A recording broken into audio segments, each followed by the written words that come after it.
संगम की लहरों में घुल जाए, जब चांद की चांदनी संगम की लहरों में घुल जाए और हमारे गौ माता के दीप की रोशनी की आस्था संगम की लहरों में झिलमिलाए, जब भगवान शिव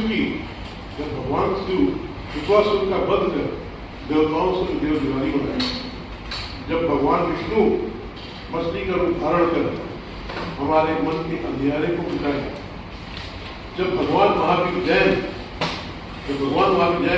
सत्य अहिंसा का पाठ पढ़ाते हुए निर्वाण दिवस बनाए, जब सिख धर्म के गुरु नानक पर प्रकाश का पर्व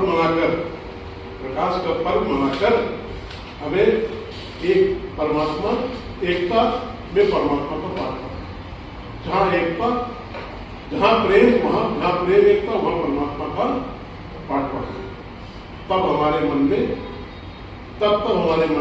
धार्मिक होना चाहता है और हमारे अंदर की सोच में भारत की आत्मा कहती है कि जय कार्तिक पूर्णिमा।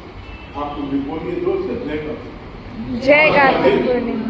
बड़ा शुभ है कार्तिक पूर्णिमा का, और कार्तिक पूर्णिमा हमारे संस्कृति की आत्मा है, हमारे भारतीय संस्कृति की आत्मा है, हमारे आस्था का ज्योत पर्व है। और ये बहुत ही अनोखा मंजर होता है इसमें।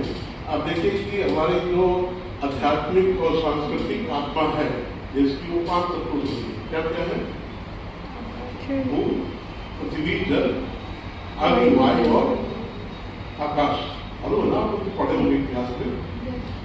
तो पृथ्वी का मतलब हमारा जो मिट्टी के दिए हैं, और गौ माता जो कि भारत की आत्मा कहलाती है, हमारे स्पिरिचुअल हमारे ग्रंथ वेद में भी लिखा हुआ है, उसके घी के लिए उसको अग्नि जला करके हम लोग संगम में प्रवाह करते हैं, और पर चांद की रोशनी में उसमें ये 500 तत्व है, ये 500 तत्व है। तो जैसे 500 तत्व बहुत जरूरी है, उसी तरीके से सी साइड भी बहुत जरूरी है। कैसे? आप भूगोल पढ़ लिए, इतिहास पढ़ लिए, राजनीतिशास्त्र पढ़ लिए, अर्थशास्त्र पढ़ लिए, तो ये भी एक बहुत जरूरी तत्व है, क्योंकि इसके बिना बहुत अच्छे कैंडिडेट जो है IAS का, UPSC का रिजर्विंग कैंडिडेट भी पास नहीं कर पा रहे। और ये खाली क्वालिफाइंग ही नहीं है, अगर आप क्वालिफाइंग समझ के पढ़ोगे तो आपको निराशा होगी। ये बेसिकली आप लोगों ने शकुंतला देवी का नाम सुना है? कितने लोगों ने सुना है? शकुंतला देवी, उसको क्या बोला जाता है? Human computer. 13 डिजिट के नंबर को 13 डिजिट के नंबर से मल्टीप्लाई करने का उसका रिकॉर्ड है 28 सेकेंड में उसके अंदर। जितने की आप टाइप करोगे अगर मोबाइल पे कंप्यूटर में, तो आपको टाइप करने में भी आपको 1 मिनट लगेगा।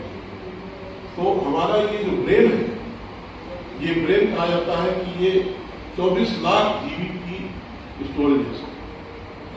24 लाख जीबी। आप लोग मोबाइल का 256 जीबी, 512 जीबी, 1 TB के मोबाइल है, कंप्यूटर होते हैं, सुपर कंप्यूटर होते हैं, वो सुपर कंप्यूटर का बिना होता है। आपको आश्चर्य होगा, शकुंतला देवी ने इतने बड़े बड़े वर्ल्ड रिकॉर्ड बनाए थे, उनको ह्यूमन कंप्यूटर कहा गया, और उनकी बुक भी है, आप लोग अगर चाहे तो नोट कर लें। सुपर कंप्यूटर जो है, सुपर मेमोरी क्या होती है, सुपर मेमोरी क्या होती है, कैसे डेवलप करते हैं, पजल्स टू पजल यू, ऐसे बहुत सी उनकी बुक्स हैं और अच्छी किताबें को लेकर। तो इसी के साथ मैं सीफैट की यात्रा शुरू करता हूँ और आपको ये बता दूं पहले में सीफैट है क्या। आपको मालूम है सीफैट क्या है? क्या फुल फॉर्म है बताए, बताइए। तो सिविल सर्विसेज टेस्ट पूरे में, चाहे आप अर्थशास्त्र पढ़िए, चाहे आप इतिहास पढ़िए, चाहे आप भूगोल पढ़िए, तो ये स्पेशली एप्टीट्यूड क्या हो गया भाई। UPSC का जो सिलेबस है आपका, उसमें ये एप्टीट्यूड का मतलब क्या है?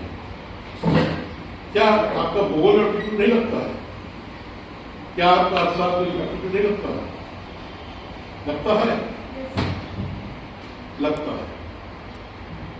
सपोज करिए आप इतिहास में पानीपत का युद्ध पढ़ रहे, तो पानीपत में ही तीनों युद्ध क्यों लड़े गए? कभी इस बारे में सोचा है?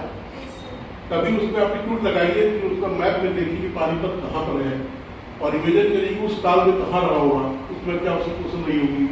उसको तो इंडिया पाकिस्तान का एक था ना, तो क्यों वहाँ से ही आते थे लड़ने की बात से लोग इंडिया गेट, तो क्यों वहीं पर लड़ाई ज़्यादा होती थी?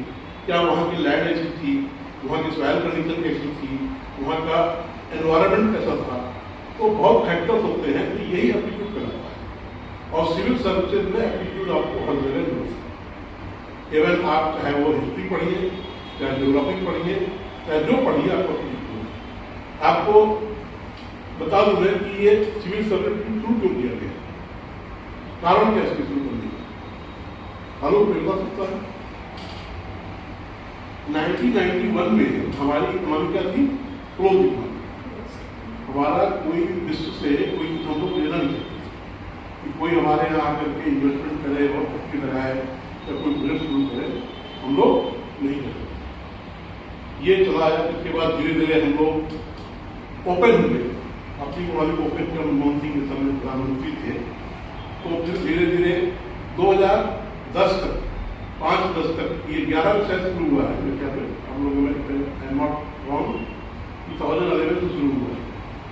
तो 10 तक ये मतलब मैं आपको बताऊँ कई इंसिडेंसेस ऐसे हुए हैं कि जैसे आप कोई कारपोरेट का कोई बड़ा प्रोजेक्ट आता है तो पहले कहाँ जाएगा? भारत में, अमेरिका में कोई आदमी, माइक्रोसॉफ्ट है, कोई भी है, गूगल है, अगर अपना कोई स्टेबल या आईफोन है, एप्पल का लगाना चाहेंगे या तो कहाँ, किसके पास चले जाएंगे? सबसे पहले जाएंगे पीओ जाएंगे, अपने प्रोजेक्ट दिखाएंगे। तो पीओ के जो अधिकारी है उनके पास तो समय है, वो पूरी प्रोजेक्ट रिपोर्ट, बड़े प्रोजेक्ट रिपोर्ट जो होती है वो करीब इतनी मोटी होती है,